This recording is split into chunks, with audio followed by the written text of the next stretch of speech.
How's it going, guys? Alex here. Welcome back to another Dokkan Battle video, and today I'm going to be going over the STR Ultimate Gohan and of course comparing him to Super Saiyan 4 Gogeta. Now, Ultimate Gohan is a very interesting card. I was expecting him to be the Buu Saga lead, or at the very least a Power Bestowed by God lead, so he is in fact a Mixed Blood Saiyan category lead, which means that it's basically half-breed, so you can use Super Saiyan 3 Gotenks, Super Saiyan Gotenks, Super Saiyan Goten, Super Saiyan Trunks, Ultimate Gohan, LR Trunks, LR Super Saiyan 2 Gohan maybe. Of course, we don't have the list at the moment, but we are probably going to find out once we get to the data mined, and that should be happening later on today. But I hope you guys are having a great day as always, and if you do enjoy today's video, consider leaving a like and subscribing if you are new. Now, let's jump straight into it with the STR Ultimate Gohan. So I kind of gave away what his leader skill does, but it gives free key and a 170% HP and defensive boost, whilst he gives a 130% attack boost. So he gives a different boost to attacks, which kind of makes sense, because if you have a look at the team, you have LR Gohan potentially and LR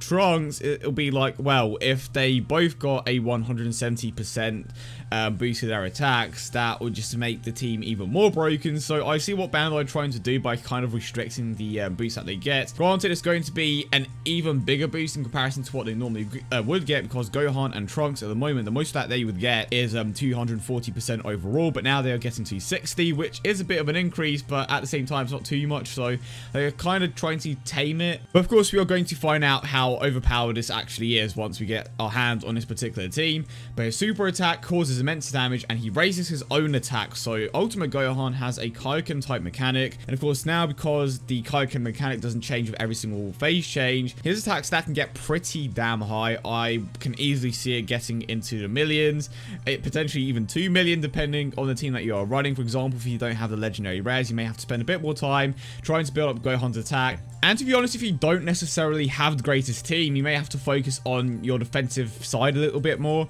Gohan could be good in this sense because his attack stat legit has like no limit. Okay, it does have a limit, but in comparison to some of the other units, his attack stat is legit limitless. It could be on par with units like LR Gohan depending on how many times he super attacks. And of course, if you give him additionals, and if he super attacks twice in one turn, that's going to increase his attack stat even further. But granted, it's still probably beneficial for you to go for crits over the additional attacks, but you can definitely focus on giving your Gohan a few more additional levels. For example, instead of just going for 6 additional attack and then 20 crit, you may decide to go for 9 additional and then 17 crit, because 17 crit is still a very high chance of getting the crit, and of course at the same time you still have a higher chance of getting the additional attack to go off, which again can raise his attack even further and just allowing him to hit harder. But again, it comes down to the team that you're running. Again, there aren't too many great well, there are, but you need very specific ones. But basically, unless you have very specific half Saiyan units, it's going to be kind of hard to like run a very effective team, I believe. Again, comes down to what you personally have in your box. But if you don't have Super Saiyan 3 Gotenks, if you don't have LR Gohan, if you don't have LR Trunks, that is the majority of your harder hitters gone, which is why I believe that they made his passive the way that they made it. For example, if you have a look, with his passive, Gohan gives a 50% defensive boost to all super types. So I feel like they're kind of working on making units a bit more defensive for this particular category, just because, like I pointed out, if you don't have these particular units, you may struggle to do damage, and if you have a boost from Gohan that is going to increase the defensive stat of your allies, it will allow you to live a bit longer, and at the same time it will allow you to raise a super attack. Well, it will allow you to raise Gohan's attack to the point where it's on par with some of the other leads. And it's not to say that he won't be on par with some of the other leads before he gets his boost, but it's definitely going to help you out a ton. And keep in mind that he supposedly has a farmable super attack, which is something that we didn't necessarily have with the previous super leads. Of course, we did have it with the TEQ Super Saiyan 3 Goku, but apart from that, every single other like super lead did not have a farmable super attack, whereas the villains did. So it's nice to see that the heroes are getting some love, of course. But moving on to the rest of his passive, he gets a 120% attack boost. So of course, that's just the norm nowadays for the God leads. That is basically what the majority of the leads get. And he has a medium chance to guard attacks. And what this basically means is that he has around a 20 to 30% chance to be Janemba. Basically, he will be able to guard against all attacks. But of course, it is a medium chance, which isn't that high. Like I said, medium's around 20 to 30%. So when it does go off, it's great. But the chances of it going off are much lower than the chance of Super Saiyan 4 Gogeta counter going off. But the difference is that every time he gets attacks, he has a chance to guard against that particular attack, whereas with Super Saiyan 4 Gogeta, he only has one chance to counter that super attack. Now, to move on to his link set, he has All in the Family, Saiyan Lineage, Z Fighters, In Fighters, Shocking Speed, Power Bestowed by God, or Power Bestowed from God, as it says here, and Fierce Battle. So they did not give him Prepared for Battle, which is kind of going to put a few people off. But then you have LR Gohan, you have LR Trunks with Shocking Speed, and I'm trying to think about the other members on that particular team, but the only other units that I could potentially see you using on that team are Super Saiyan Gotenks, Super Saiyan 3 Gotenks, Whirus maybe, because I've seen a lot of people point or bring him up because of his dual orb changing, Pandel. So those 4 units don't have Shocking Speed, but of course Super Saiyan 3 Gotenks can super attack early, but it's going to be a very interesting team to use. Realistically, your rotations are going to be Ultimate Gohan, LR Gohan, and then Ultimate Gohan and LR Trunks. And of course, in your third slots, you're going to have, to be honest, I'd rather go with orb changes just because, I mean, it's hard to say, because if you don't have LR Gohan and LR Trunks, you may have to go down a different route, but I don't have LR Gohan on the Japanese version of the game, so I would probably use STR Ultimate, and then you'd have LR Gohan, and then Ultimate Gohan and Super Saiyan 3 Gotenks, and then in the last slots, I would have Whirus, and maybe 2 supports, just because I don't really feel like a hard hitter is going to benefit this team too much, because I already have like 4 in there, so I would rather have a unit that is going to help my LR super attack consistently, and just units that are going to give my other units a boost, of course. But that's what I personally am going to run. I would imagine that Dino is going to run an absolutely insane team with his LR Gohan and LR Trunks. So I've seen a few people bring up why they are giving like so much defensive support to Gohan's team, and people are wondering, are they going to make the events harder? And you know, just something along those lines, because with this particular team, Gohan is going to be giving like a 440% defensive boost, and of course that's taken into account his passive, which is absolutely insane. So every single one of your units is going to have a defensive stat of over 60k, and of course with potential system buffs, that's going to be even higher. And then you have the Gohan, who has a medium chance guard against all attacks, so it's like, why is that necessary if you're giving that much of an increase with the defensive boost anyway? But it's not like defense is that important, so are they going to make the events harder? Well, here's the thing, Mobile Man actually pointed this out, and if they are making the events that hard to the point where you need super high defensive stats, but you have to keep in mind that in this particular meta, this team is essentially immortal, just because it's just so hard to take it out because of how much defense it has. So if there was an event that could take this team out, it would essentially annihilate every single other team in existence, just because it doesn't have the defensive capabilities that the Gohan team has. So from this, you can basically tell that Gohan's team is pretty damn overpowered if you have the right units. Even without the LRs, it's still an incredible team just because of how good Gohan is himself. This is one of the very few instances where we actually get a unit that has a usable Kaioken mechanic and has immense damage as well. I know that Cell had this mechanic, but it got reduced down to 25%, whereas of Gohan, it's going to be a 50% increase of every single super attack. So overall, he is an absolute beast of a card. To be honest, he is probably the best transcended ultra rare in the game. He just provides so much offensively and defensively, and the fact that he does have that Kaioken mechanic just, you know, proves that even more.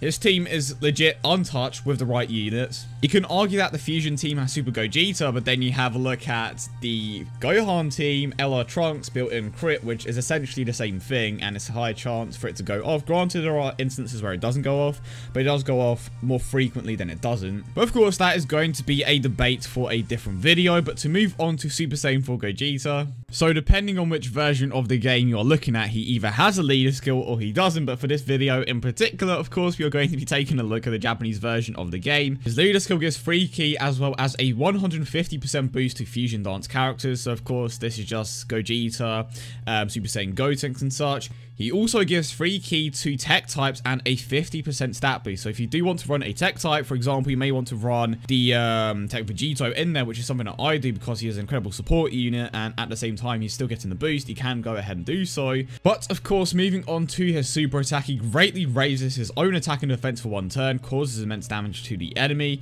He has a 12 key multiplier of 150%, so kind of similar to what I said about the STR Gohan. If you want to go with a bit more additional additionals over the crits, you can definitely go ahead and do so, because he does greatly raise his own attack and defense for 1 turn. And of course, if you get another attack to go off, that's going to increase his attack and defense even more. Granted, defense doesn't really matter too much, like I pointed out earlier, but again, it can be beneficial to give him a few more additional levels over the crits. But moving on to his passive, he gets a 120% attack boost, and he reduces the attack and defense of extreme type enemies by 20%, and he has a high chance of evading the enemy's super attack and countering with tremendous power. His links are Super Saiyan, Kamehameha, Shocking Speed, Over in a Flash, GT, First Battle, and Fused Fighter. So overall, absolutely incredible card. I actually feel like a lot of people were kind of underwhelmed by him and were expecting him to be better. I'm actually glad that they didn't make him too overpowered, because then the units that were to be released after him would kind of have to follow the same suit and just be as overpowered as he is. So I'm glad they didn't make him too OP, but he is still an incredible card by a few people thinking that he should be better. The enemy debuff is probably one of the more forgettable parts about his card, because up until now,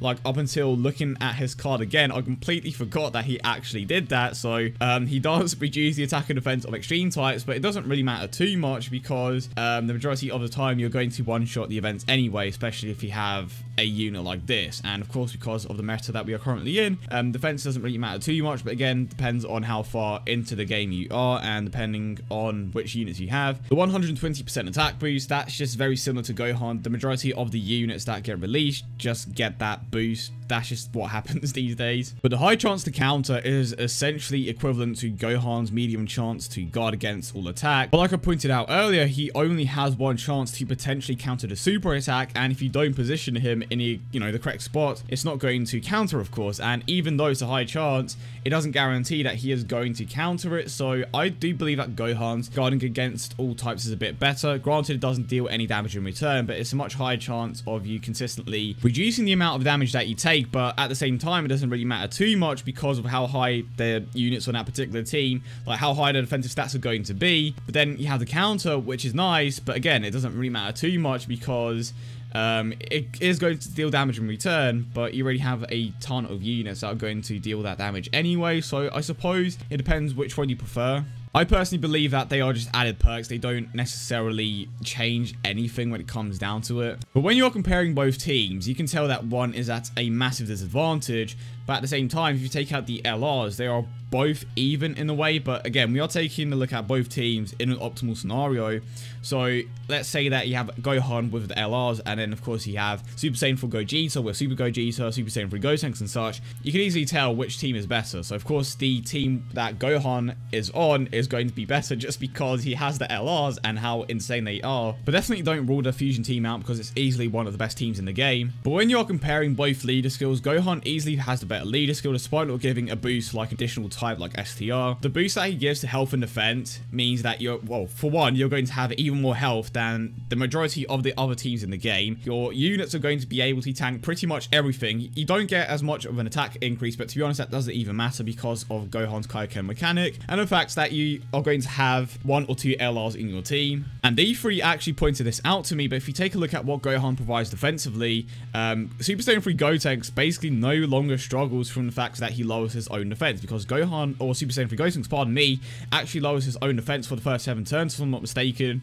But with the boost that Gohan gives with his passive, it just basically cancels it out. So Gotenks isn't even going to be losing defense anymore because of what Gohan gives defensively. But Gohan does have the superior leader skill. He has the better team.